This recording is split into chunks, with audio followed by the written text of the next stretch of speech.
Selamat siang Bu Ilsa dan teman-teman sekalian. Saya Catherine sebagai presenter dari kelompok 8 ingin membahas mengenai Big Data. Kelompok saya sendiri terdiri dari saya Catherine sebagai presenter, lalu ada Rosalia sebagai penyusun, serta sebagai anggota ada Jestri serta Benedikta Dia. Nah, teman-teman semua, saya harap teman-teman lebih paham mengenai Big Data sebelum saya membahas kasusnya. Jadi, saya akan membahas mengenai Big Data terlebih dahulu. Big Data adalah sebuah data elektronik yang sangat besar, sangat beragam, serta sangat cepat berubah. Big Data ini sekarang ini mulai banyak digunakan untuk memenuhi kebutuhan manusia. Banyak sekali jenis data yang tersebar dan tersimpan di komputer-komputer yang terhubung dengan internet, seperti teks, gambar, video, suara, animasi, blog, buku, cuaca, GPS, temperatur, dan masih banyak lainnya. Berikut merupakan beberapa jenis metode untuk analisis big data. Terdapat analisis teks, data mining, machine learning, analisis prediksi, analisis statistik, serta natural language processing atau NLP.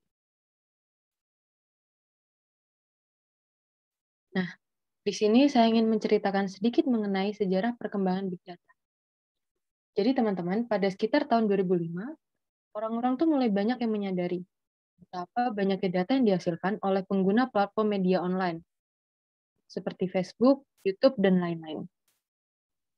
Hadoop yang merupakan open source software mulai dikembangkan pada tahun tersebut dengan memiliki tujuan untuk mengumpulkan dan menganalisis data yang ada. NoSQL pun mulai mendapatkan popularitasnya pada tahun-tahun berikut. Nah, pengembangan software open source ini memiliki peran yang penting dalam pertumbuhan data. Karena mereka membuat data yang besar menjadi lebih mudah digunakan serta lebih murah untuk disimpan. Pada tahun-tahun setelahnya, volume data itu terus meningkat. Pengguna platform media online tetap memiliki data yang besar, serta objek dan perangkat lainnya pun mulai memiliki data yang sangat besar. Adanya Internet of Things atau IoT memampukan hal tersebut, di mana objek dan perangkat yang terhubung ke internet dapat menghasilkan data. Nah, produsen pun mulai menggunakan data untuk melihat pola dalam penggunaan pelanggan, serta kinerja produknya.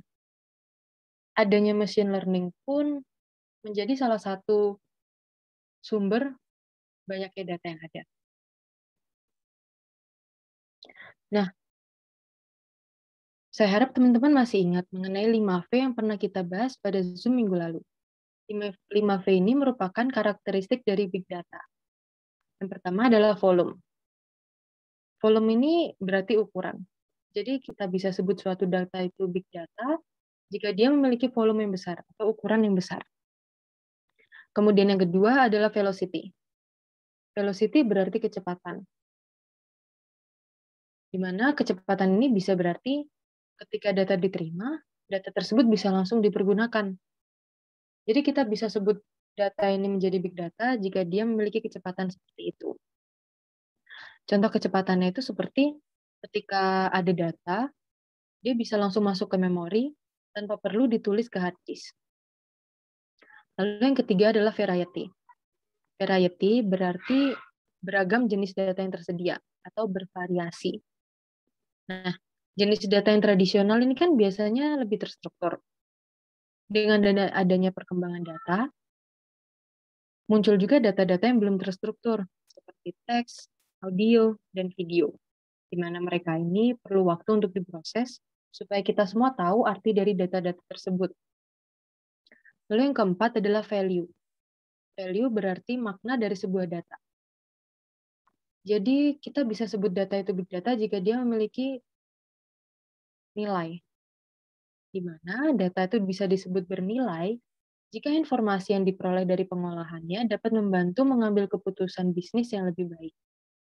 Lalu yang terakhir yaitu veracity, yang berarti tingkat akurasi dari informasi yang diberikan oleh big data. Nah, dengan tingkat kebenaran yang baik, maka keputusan yang akan diambil setelah mengolah data pun akan memberikan hasil yang maksimal. Jadi di situ kita bisa sebut dia ini big data. Nah, jadi teman-teman, setelah kami melakukan pencarian, kami menemukan contoh kasus terhadap big data. Nah, sebelumnya, untuk teman-teman tahu, rumah sakit yang ada di seluruh dunia ini mulai menggunakan Hadoop yang sudah saya sebut tadi, sebuah open source software, dengan tujuan untuk membantu stafnya supaya bekerja dengan lebih efisien. Karena tanpa Hadoop, big data tidak akan dapat menganalisis data yang ada atau yang tidak terstruktur. Contohnya pada Children's Healthcare of Atlanta, di mana mereka ini merawat lebih dari 6,2 ribu anak di ICU, dengan rata-rata durasi tinggal yang bervariasi. Ada yang 1 bulan, hingga ada yang 1 tahun. Nah, rumah sakit tersebut memanfaatkan sensor yang terletak pada samping tempat tidur pasien, di mana sensor ini berguna untuk melacak kondisi vital pasien, seperti tekanan darah, detak jantung, hingga pernapasan. Ketika terjadi perbedaan pola pada kondisi vital tersebut, dokter dan perawat akan langsung diberitahu secara otomatis. Namun sensor ini kan menghasilkan data yang besar. Sistem biasa itu tidak bisa menampung datanya, karena sistem biasa hanya bisa menampung data tak bisa menampung data selama lebih dari 3 hari, karena terkendala biaya storage. Padahal kan kita semua tahu, data ini penting untuk analisis mengenai kondisi pasien. Nah, dari sini kelompok kami pun menyimpulkan sesuatu, yaitu ternyata untuk meningkatkan hasil pelayanan kepada pasien, susah untuk kita menemukan biaya yang sama atau bahkan lebih murah. Dan kami rasa masalah ini terjadi pada seluruh penyedia layanan kesehatan yang ada di dunia. Kembali ke kasus kami, rumah sakit tersebut kan ada di Amerika. Jadi di Amerika ini terjadi peningkatan biaya perawatan kesehatan hingga 15%. Kebayangkan teman-teman betapa susahnya untuk mencari biaya yang lebih murah dengan layanan yang lebih meningkat. Nah, kunci untuk mengubah semua ini adalah transformasi digital. Dengan adanya digitalisasi, peningkatan komunikasi, serta big data analytics, di mana mereka ini dapat menjadi landasan untuk munculnya transformasi digital. Beragam macam use case untuk big data analytics sangat terkait dengan kemampuan Hadoop dan ekosistemnya dalam mengolah dan menyimpan data yang beraneka ragam, serta menyajikannya untuk analisis yang mendalam. Nah, dalam memilih platform big data, khususnya distribusi Hadoop, salah satu hal yang penting untuk kita pertimbangkan adalah bagaimana kemampuan Hadoop ini untuk menangani berbagai macam tipe data yang berasal dari sumber data yang terpisah. Contohnya, ada data yang dari suatu silo, tentang data klinis, ada data farmasi dari silo yang lain, data logistik, dan lain sebagainya.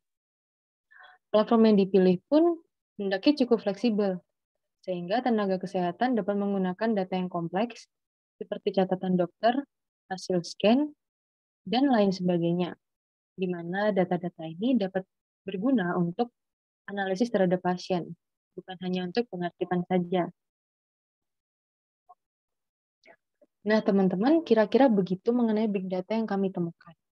Saya harap melalui presentasi kali ini, teman-teman menjadi lebih paham mengenai big data. Terima kasih sudah mendengarkan, dan bila ada pertanyaan, silakan tanyakan melalui forum diskusi yang ada di LMS. Terima kasih.